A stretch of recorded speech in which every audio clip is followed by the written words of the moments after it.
말씀을 가지고 하나님의 마음을 가지고 사람을 향해 세상을 향해 가는 제목으로 함께 은혜 시간을 나누고자 합니다. 열흘 전에 저에게 있었던 기억이 있습니다. 인천에 가면은 병역이 있습니다. 병역에 가면은 이 지하상가가 있는데 지하상가에 볼 일이 있어서 저희 부부가 갔던 기억이 있습니다. 그 지하상가에서 볼일을 마치고 계단을 올라오면 왔는데 거기에 한 외국 여인이 있었습니다. 동남아 여인인 것 같았는데 뭐 어느 나라 사람인지는 제가 잘 모르겠어요. 근데 그 여인이 울먹울먹하면서 저희 부부를 쳐다보고 있었습니다.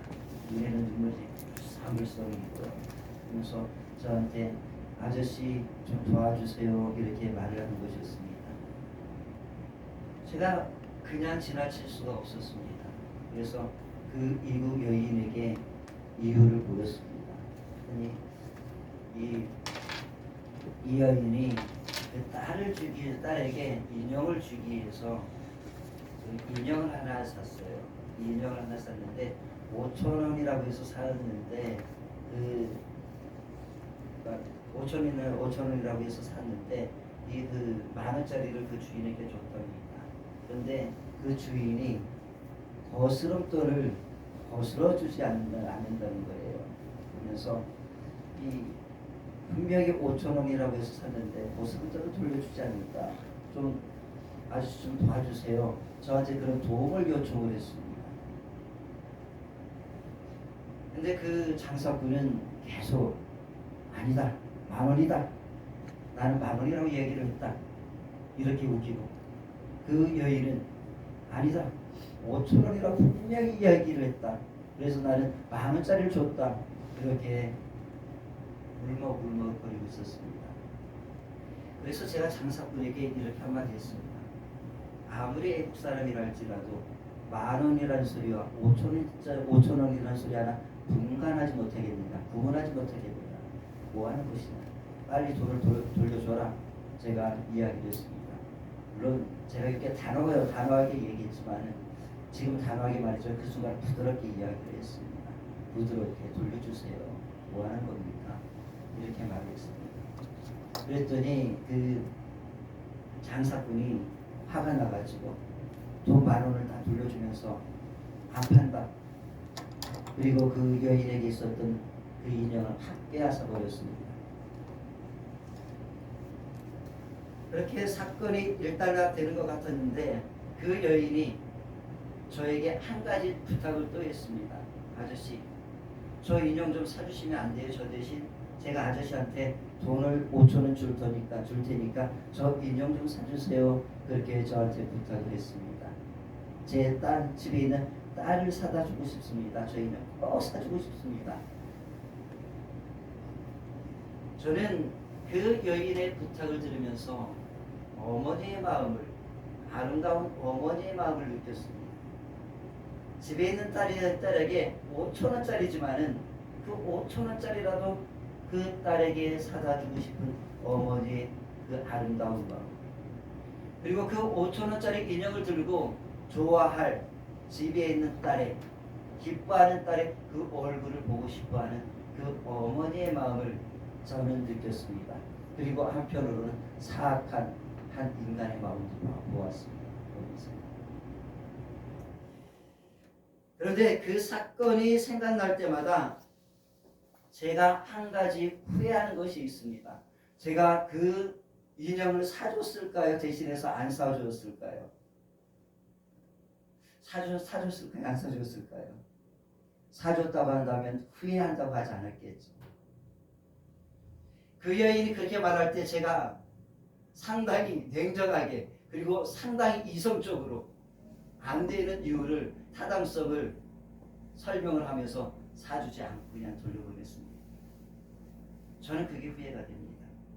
만일 예수님이라고 했다고 한다면, 만일 그 여인이 부탁할 때에 주님은 어떤 액션을 취했을까요?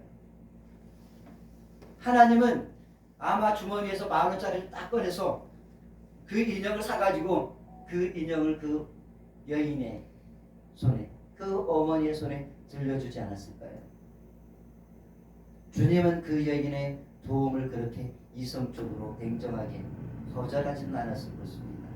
나는 그 사건을 통해서 주님의 마음의 결여를 가지고 세상을 향해 나가는 나의 모습을 발견할 거예요. 오늘도 마찬가지입니다. 오늘도 주님의 그 아름다운 마음이 결여된 나의 모습을 발견했습니다. 오늘 우리는 하나님의 마음을 가지고 세상을 향하여 사람을 향하여라는 제목으로 말씀을 나누고자 합니다. 오늘 우리가 성경 말씀을 본문으로 선택했지만 오늘 설교는 누가복음 15장을 중심으로 하게 될 것입니다. 여러분, 저는 성경은 부르심의 책이고 또 은혜의 책이며 파송의 책이라고 지난주에 말씀을 드렸습니다. 그런데 여기에다가 한 가지를 더한다고 한다면 성경은 하나님을 떠난 인간을 향한 하나님의 마음이 담긴 책, 하나님의 마음이 담긴 책이라고 말하고 싶습니다. 참 여러분, 성경에는요 하나님의 마음이 숨겨져 있습니다. 우리가 성경을 읽어내려가면서 나와 내 공동체를 향한 하나님의 마음을 발견하고, 그리고 죄인들을 향한 하나님의 마음을 발견하고, 그 마음을 가지고 우리의 믿음의 공동체를 향하여 달려간다고 한다면, 그리고 믿지 않는 저 죄인들이라고 말하는 이방인들을 향하여 나아간다고 한다면, 오늘 우리 은평의 공동체는 보다도 아름답고 행복이 넘치고 웃음이 넘치는 공동체가 될 것이고, 그리고 또한 우리의 사회에는 하나님의 나라가 앞당겨지지 않겠습니까? 저는 이 설교를 하면서 하나님의 마음을 가지고 나아가 여러분이 발길이 그 머무는 곳에, 여러분이 발길이 머무는 그 현장 속에 하나님의 나라가 이루어지는, 하나님의 나라를 만들어가는 제자가 되기를 소망하며 오늘 이 말씀을 선포합니다. 여러분, 누가복음 15장에는 세 가지 비유가 있습니다. 첫 번째 비유는 뭡니까? 잃어버린 양의 비유입니다. 그리고 두 번째 비유는 어떤 비유입니까? 잃어버린 드라크마의 비유입니다. 세 번째 비유는 우리가 잘 알고 있는 돌아온 탕자에 대한 비유입니다. 이 세 가지 비유에는 하나님의 마음이 숨겨져 있습니다. 하나님의 마음이 들어 있습니다. 이 세 가지 비유 속에서 제가 가장 먼저 발견한 아버지의 마음은 함께 있고 싶은 마음입니다. 여러분, 아들이 집을 나갔습니다. 드라크마가 손에서 떨어졌습니다. 양이 길을 잃어서 돌아오지 않습니다. 그때 이 비유의 주인공들은, 목자는 양을 찾기 위하여서 집을 나갔고, 여인은 드라크마를 찾기 위해서 등불을 켜고 집을 청소하며 땅바닥을 쫓아 쳐다보았습니다. 그리고 아버지는 문 밖에서 기다리고 있다. 이 행동을 통해서 공통적으로 발견하게 되는 하나님의 마음은 무엇입니까? 찾아서 함께 하나님의 시간의 삶을 살고 싶은 하나님의 마음을 발견하게 됩니다. 여러분, 이 함께 있고 싶은 마음은 누가복음 15장에만 기록되어 있는 것이 아니라 성경 전체에 흐르는 하나님의 마음입니다. 창세기부터 계시록까지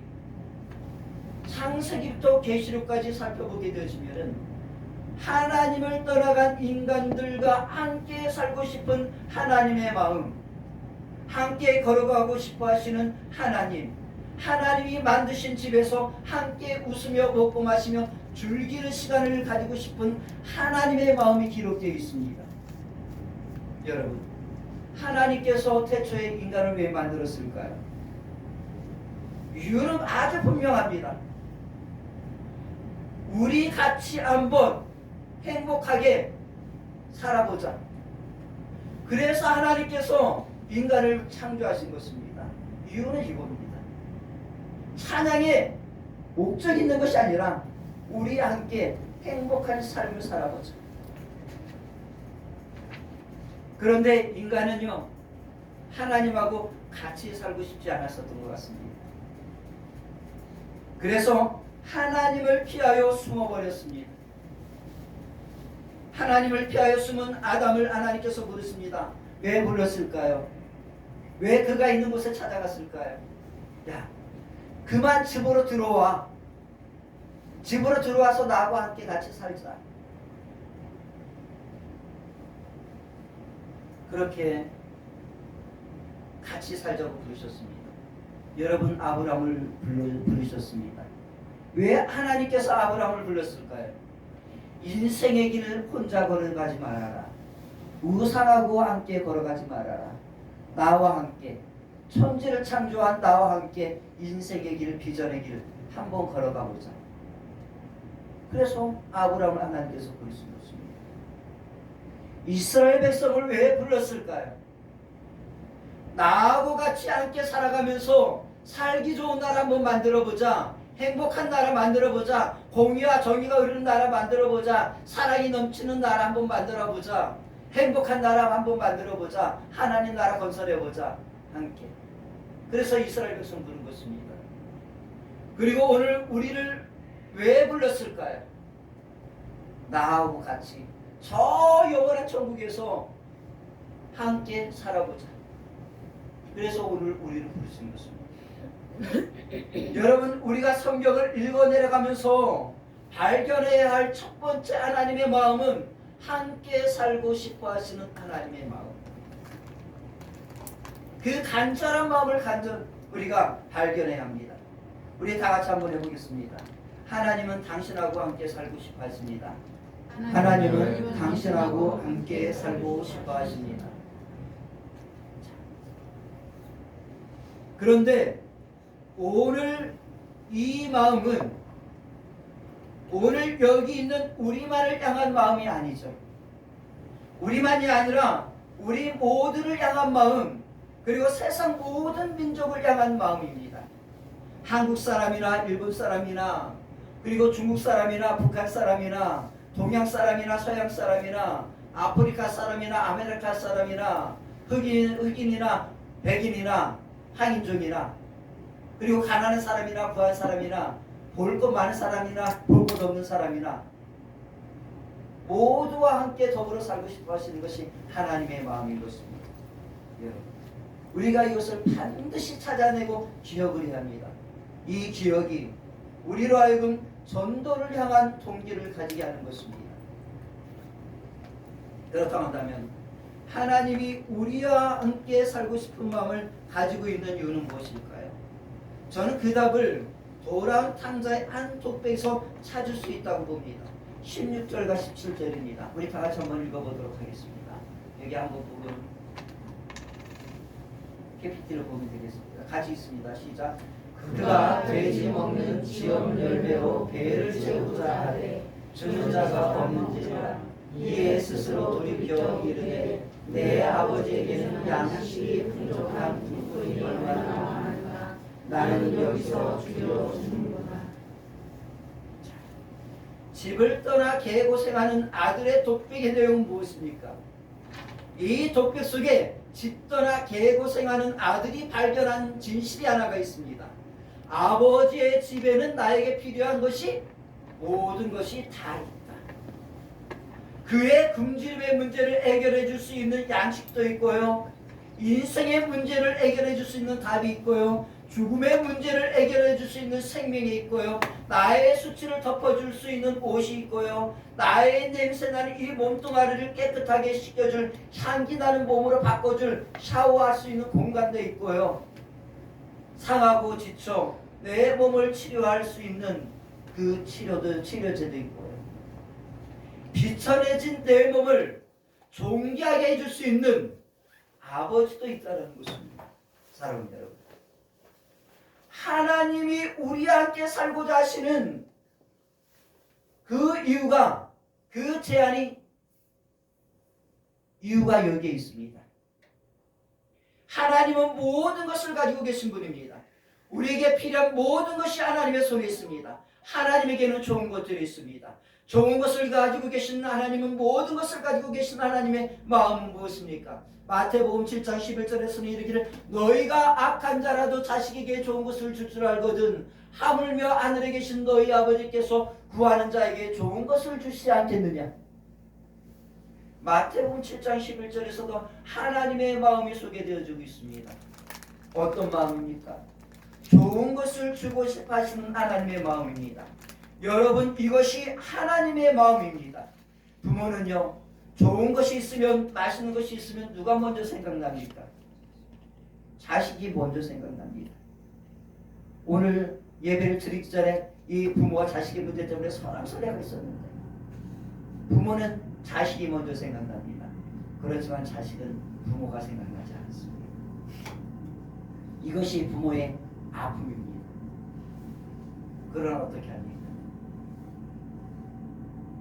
왜 이 땅의 부모가 이런 마음을 갖고 살게 됐을까요?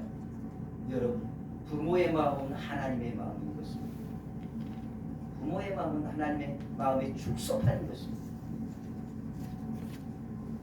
여러분, 그래서 성경은 인간을 향하여 하나님께서 좋은 것을 공급해 주시는 이야기들로 가득합니다. 하나님은 사랑도 주시고요, 거룩도 주시고요, 빛도 주시고요, 만나도 주시고요, 메추라기도 주시고요, 물도 주시고요, 맛있는 과일도 주시고요, 저 하늘의 해와 달과 별도 주시고요, 그리고 저 영원한 생명의 시간도 천국도 주시는 것입니다. 누가복음 6장 38절에서 이르기를 주라 그리하면 너에게 줄 것이니 곧 구이 되어 누루 은두로 넘치도록 하여 너에게 안겨주리라. 여러분, 하나님은 어떤 하나님이십니까? 좋은 것을 우리에게 주시고 싶어 하시는 하나님이신 것입니다. 주시되 조금 주시는 것이 아니라 어떻게 주신다고요? 은두로 넘치도록 주신다. 이렇게 말씀하고 있는 것입니다. 사랑합니다. 이것이 우리를 향하신 하나님의 마음이라고 한다면, 그리고 세상을 향한 하나님의 마음이라고 한다면, 우리가 가져야 할 마음과 우리가 취해야 할 액션, 행동은 무엇입니까? 좋은 것으로 함께 나누는 신앙을 가지고 공동체와 세상을 향하여 나아가야 하지 않겠습니까? 여러분, 우리는 하나님에게 좋은 것을 받은 인생입니다. 좋은 것을 받은 우리 인생이 살아야 할 삶은 무엇입니까? 그것은 주는 인생이 되어야 한다는 것입니다. 나의 좋은 것을 타인에게 베푸는 삶을 살아가는 인생이 되어야 한다는 것입니다. 내가 누군가에게 무엇인가를 줄 때에는 여러분 좋은 것을 주십시오. 여러분, 좋은 것을 주십시오.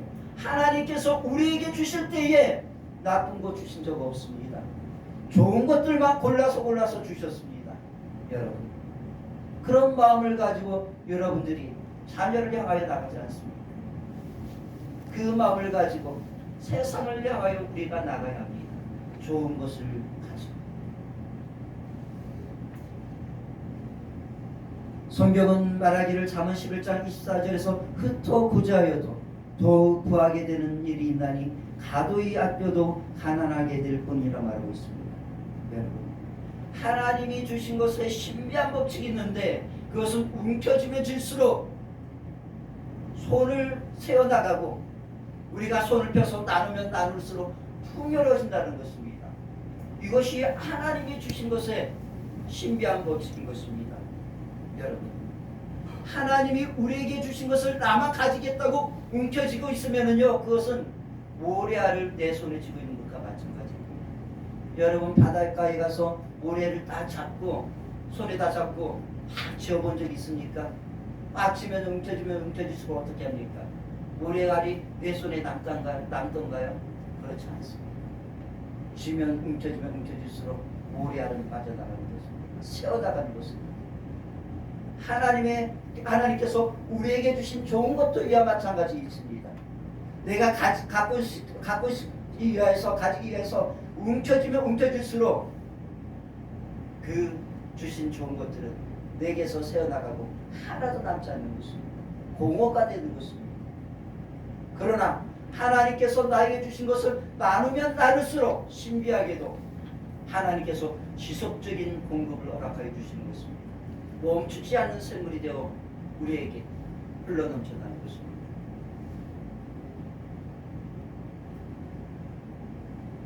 그렇다면 오늘 우리 은평그리스도교회가 풍요로워지기를 원한다고 한다면 우리 은평그리스도교회는 어떤 삶을 살아야 하겠습니까? 그것은 하나님의 마음을 닮아서 좋은 것을 나눠주는 것입니다. 좋은 것을 베푸는 것입니다. 자, 하나님은 함께 읽고 싶어 했습니다. 아버지는 좋은 것을 같이 나누고자 하십니다. 그런데 자녀는 그게 부담이 되었죠. 그래서 둘째 아들은 어떻게 했습니까? 나에게 자유를 달라 독립선언서를 아버지에게 낭독을 했습니다. 그리고 아들은 그렇게 인생의 자유를 찾아서 집을 떠났습니다. 자, 아들이 집을 떠나 자유로운 시간을 지나고 있습니다. 그러나 아들이 자유를 마음껏 누리는 그 시간 속에 아버지의 시간이 있습니다. 아버지의 시간은 어떤 시간의 삶을 살아가고 있습니까? 기나긴 기다림의 삶을 살아가고 있습니다. 여러분, 성경은 하나님의 관심이 부담스럽다고 떠나간 인간들을 기다리고 계시는 하나님의 기다림이 기록되어 있습니다. 하나님이 싫다고 하나님은 없다고 말하며 살아가는 인생들을 기다리고 계시는 하나님의 기다림의 시간이 이 성경에는 기록되어져 있습니다. 여러분, 아버지는 기다리고 있습니다. 기다리는 아버지를 향하여 사람들은 무엇라고 말을 했을까요? 천하의 불효자를 무엇하게 기다리고 있습니까? 당신의 이름을 더럽힌 못된 놈입니다. 그놈은 당신의 아들도 아닙니다. 라고 사람들은 말을 했습니다. 여러분, 사람들은 좋은 말 별로 하지 않았습니다. 그때 아버지는 뭐라고 말을 했을까요? 그런 소리 하지 마라. 당신들이 뭐라고 말을 한다 할지라도 이 아들은, 이 딸은 내가 가장 사랑하는 아들이다. 그 아버지가 그렇게 말을 했습니다. 사람들은 이렇게 말을 했을 것입니다. 당신의 아들은 절대로 돌아오지 않습니다. 그러니 포기하세요. 그만 이제 포기하세요. 그렇게 말을 했을 것입니다. 그때 그 아버지가 뭐라고 말을 하며 기다리고 있었겠습니까? 아니다. 내 아들은 반드시 돌아올 것이다라는 희망의 끈을 놓지 않고 포기하지 않고 밤을 지새우며 그 아들을 기다리고 있었던 것입니다. 이 아버지의 기다림의 시간 속에 하나님의 그 마음이 담겨져 있습니다. 인생의 구원을 포기하지 않으시는 하나님의 마음이 그 속에 담겨있는 것 아니겠습니까? 또한 집에 있는 아들이 이렇게 말을 했을 수도 있습니다. 아버지, 몸이 상합니다. 건강도 생각하셔야죠. 당신의 아들은 집 바깥에서 잘 먹고 잘 살 테니 염려하지 마세요라고 말을 했을 것입니다. 그때 아버지는 무엇라고 말을 했겠습니까? 네 동생은 길거리에 나앉아 밥도 못 먹고 있는데 내가 어떻게 잠을 잘 수 있는지. 아들을 걱정하며 염려하는 아버지의 마음. 여러분, 이것이 우리를 향한 하나님 아버지의 마음인 것입니다. 사랑하는 여러분, 이것이 하나님의 마음입니다. 세상이 우리를 향하여 아무리 비아냥거리고 보잘것없다 할지라도, 저 사람은 잿덩어리라고 비판한다 할지라도, 세상이 한국교회를 비판한다 할지라도, 하나님은 우리를 향하여, 한국교회를 향하여 이렇게 말씀하시는 것입니다. 이는 내 사랑하는 자요, 내 기뻐하는 아들이며 내 딸이며 나의 창조물이며 나의 형상이 깃든 자이며 나의 사랑하는 자녀다라고 말씀하고 있는 것입니다. 그렇게 말씀하며 기다리시는 것입니다. 사랑합니다.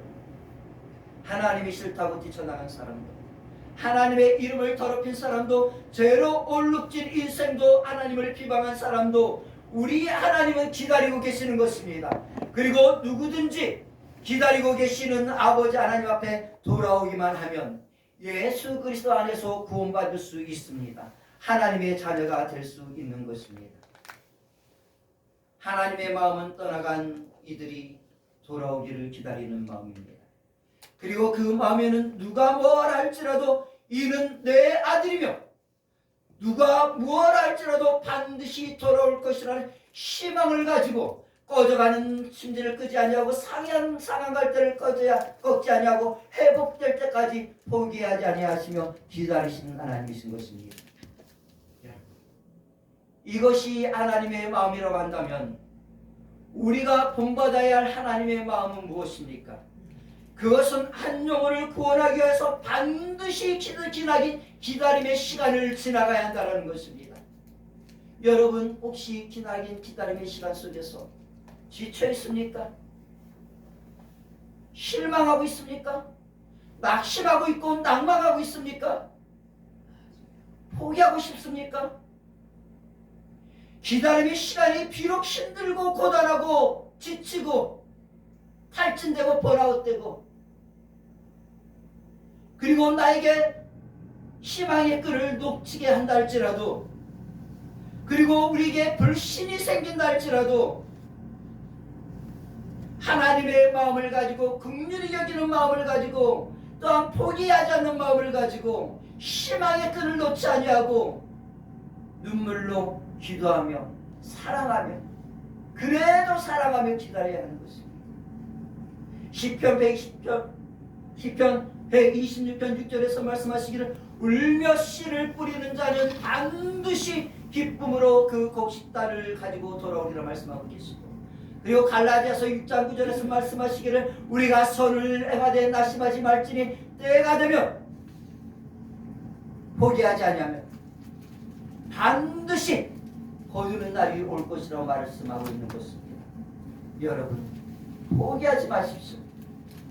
눈물로 기도하십시오.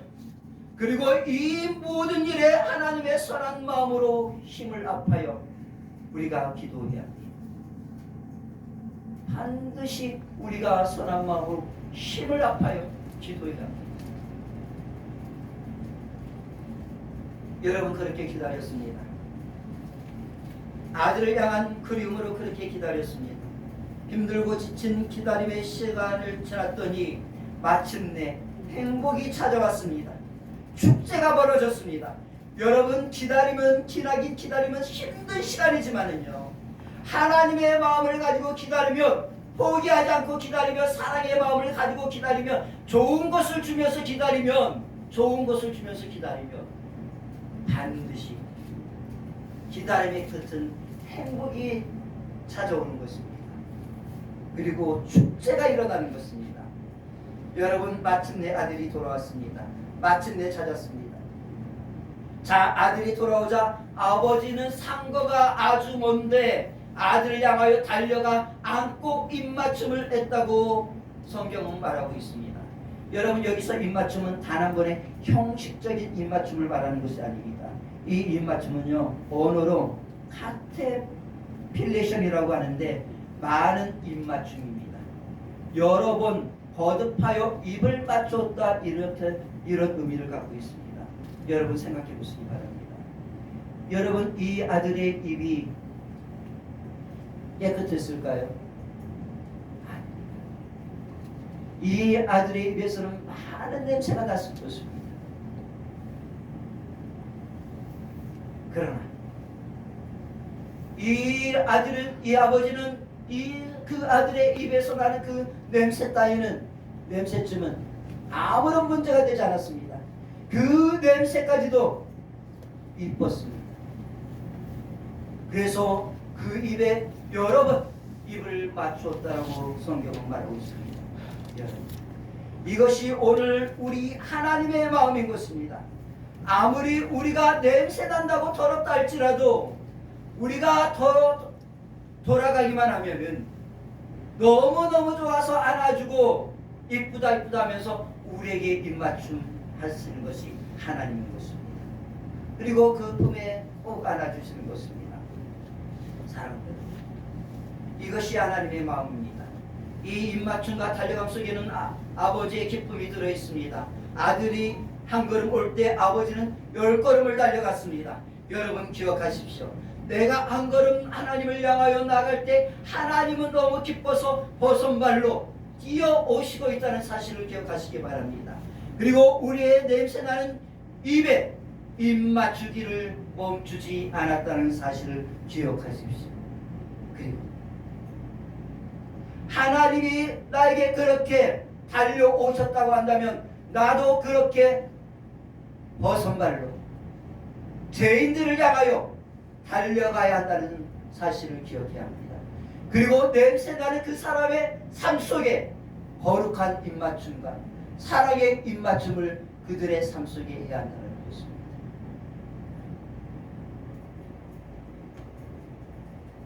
여기서 거룩한 입맞춤이라는 것은 실제적인 입맞춤을 말하는 것이 아니겠죠. 우리는 뭐 이스라엘 사회 속에서 실제로 입맞춤이 있었지만 우리 사회는 입맞춤의 문화가 없으니까 이 입맞춤을 이렇게 해석할 수 있을 것입니다. 거룩한 언어, 사랑의 언어, 은혜의 언어, 희망의 언어, 세워주는 언어. 그래서 골로새서 4장 6절에서 말씀하시기를 너희 말을 항상 은혜 가운데서 소금으로 맛을 낸과 같이 하라. 그러면 각 사람에게 마땅히 대답할 것을 알리라. 이렇게 말하고 있습니다. 그럼 우리 거룩한 입맞춤을 하십시오. 사랑의 입맞춤, 거룩한 언어 생활을 사람들을 향하여 가르치십시오. 또한 하나님의 마음이 가장 잘 나타나 있는 구절이 있는데 그것은 20절입니다. 여러분 20절 한번 같이 읽어보도록 하겠습니다. 누가복음 15장 20절입니다. 같이 있습니다. 시작. 이에 일어나서 아버지께로 돌아가니라. 아직도 거리가 먼데 아버지가 그를 보고 친히 여겨 달려가 목을 안고 입을 맞추니. 여기에 아버지의 마음이 아주 잘 표현된 단어 하나가 있습니다.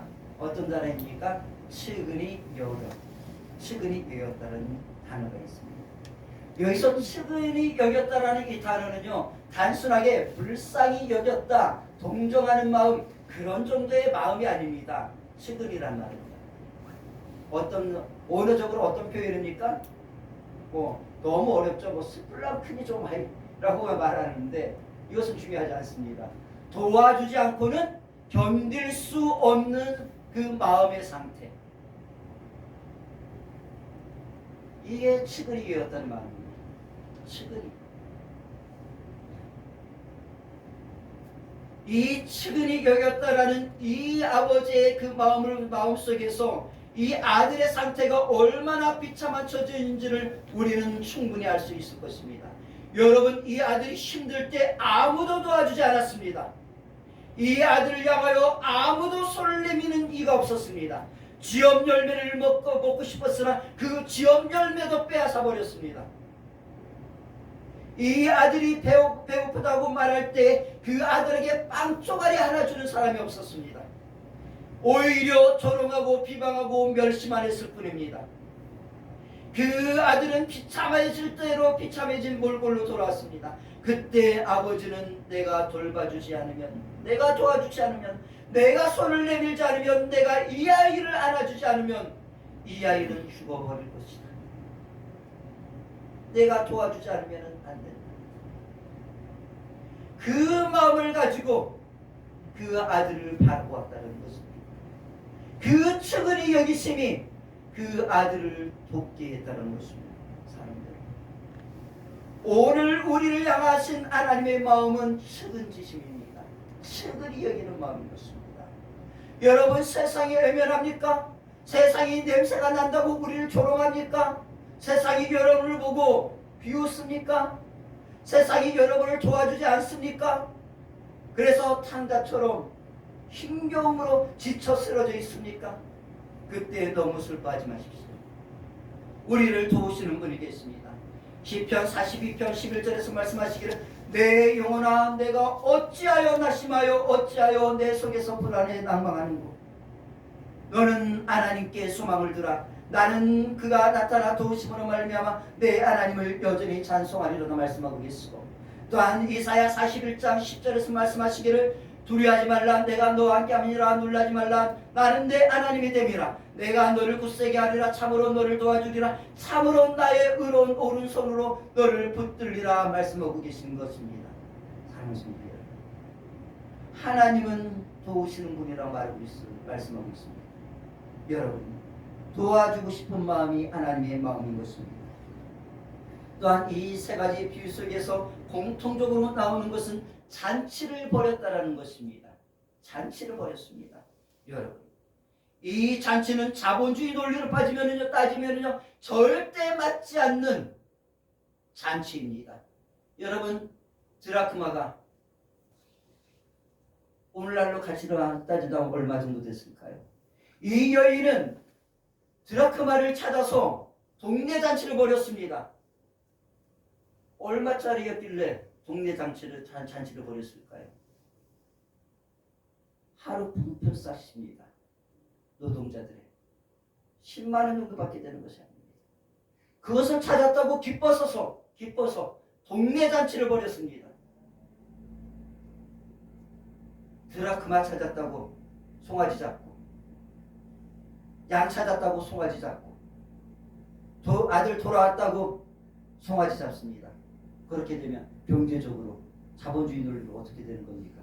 파산되는 겁니다. 그런데 주님은 이 잔치를 양을 찾았다고, 드라크마 찾았다고, 아들 돌아왔다고, 재산 다 어비한 아들 돌아왔다고 동네 잔치를 벌였다고 말하고 있습니다. 이 축제에는, 이 잔치에는 아버지의 숨겨진 마음 세 가지가 있습니다.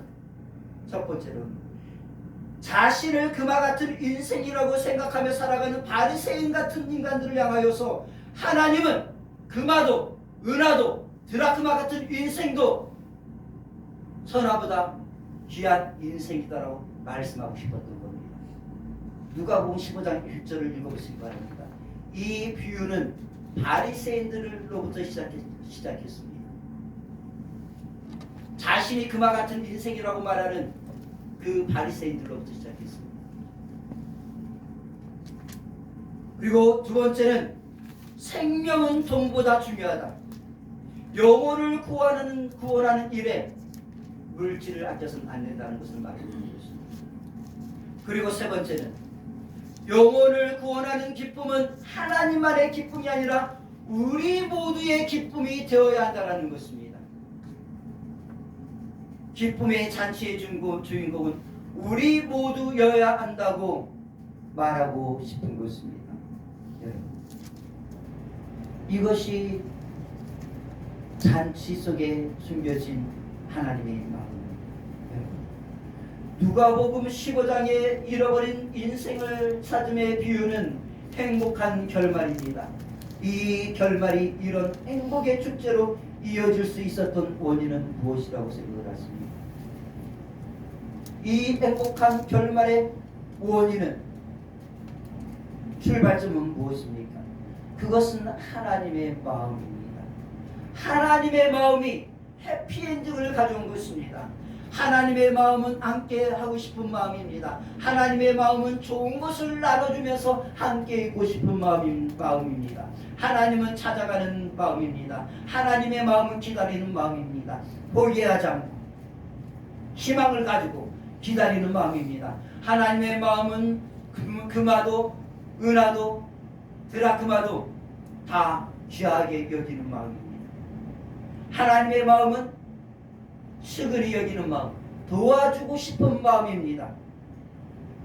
하나님의 마음은 한 영혼의 구원을 위하여 가지고 있는 것을 아까워하지 아니하고 기꺼이 생명의 축제를 위해서 내놓는 마음인 것입니다. 그리고 모두가 함께 그 기쁨을 누리는 마음인 것입니다. 여러분, 우리는 100명의 비전을 가지고 있습니다. 이 비전이 언제 이루어질지 모르는 일입니다. 그러나 이 100명의 비전의 선포 속에서 우리는 기다리는 마음을, 하나님의 마음을 가지고 기다려야 합니다. 하나님의 마음으로 우리가 서로 믿음과 사랑으로 안아되어 세상을 향하여 나가는 것입니다. 사람을 향하여 나가는 것입니다. 여러분의 전도 대상자를 향하여 나가는 것입니다. 우리가 하나님의 마음을 가지고 포기하지 않고 세상을 향하여 나가면 우리 교회는 반드시 100번의 잔치를 벌이는 날이 오게 될 것입니다. 그 잔치의 주인공이 되시기를 우리 주 예수 그리스도의 이름으로 축원드립니다. 우리 다시 한번 기도드립니다.